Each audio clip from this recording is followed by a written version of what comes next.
நீங்க இப்ப வெற்றி பெற்றதை பத்தி என்ன நினைப்பீங்க?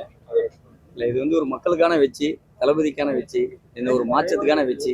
ஏன்னா நம்ம இது நாள் வரையும் தமிழ்நாட்டில் இருக்கு. நம்ம தொகுதியெல்லாம் ஸ்ரீவைகுண்ட தொகுதியெல்லாம் பார்த்தீங்கன்னா குடிக்க தண்ணி இல்லை. தாமிரபரணி தண்ணி ஓடுற இது, அதாவது நதி ஓடுது, ஆனால் தண்ணி கிடையாது.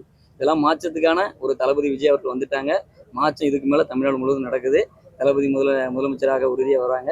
அதுக்கெல்லாம் மாற்றம் கட்டாயம் நடக்குது. வேற கேள்வி? ஸ்ரீவைகுண்ட சட்டமன்ற தொகுதியில முதல்ல வந்தோன்னே என்னது நிறைவேற்ற? ஆமா, அடிப்படை குடிநீர் தான் அங்கே பிரச்சனையா இருக்கு. அதுல நம்ம தொழில் நிலையங்களை உருவாக்கணும். ஏன்னா 10% கூட அங்கே தொழில் இல்லை. தூத்துக்குடி மாவட்டத்தை பொறுத்தவரை நம்ம 10% கூட அங்கே வளர்ச்சி அடையலை. எல்லாருமே வெளியூரை நம்பி தான் இருக்காங்க. இந்த தொழில்நிலையை உருவாக்குவோம். அதில் விவசாயம் முதன்மையாக இருக்கு. அதை முதன்மையாக அதிகம். நவ திருப்பதிக்கு செல்வதற்கு போதுமான ஒரு சாலை வசதி. ஆமா, அது கிட்டத்தட்ட ஒரு 15 ஆண்டு காலமா இருக்கு. அதுக்கான இதை நம்ம சட்டசபையில் பேசி அதுக்கான படிப்படியாக எல்லாத்தையும் கொண்டு வருவோம். அதிமுக வேட்பாளர் வந்து சில பாலங்கள்ல சொன்னதை சொல்லி அவர் நல்ல உங்களோட ஒரு அதிகமான வாக்குகள் பெற்றிருந்தாரு.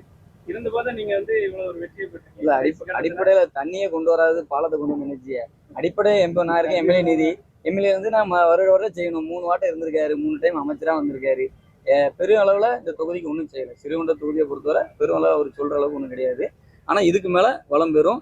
ஏன்னா இதுக்கு மேல தளபதி விஜய் அவர்கள் ஆட்சி வந்துட்டு இனிமே ஆட்டோமேட்டிக்கா தூத்துக்குடி மாவட்டம் மட்டும் இல்ல, தமிழ்நாடு வளம் பெறும்.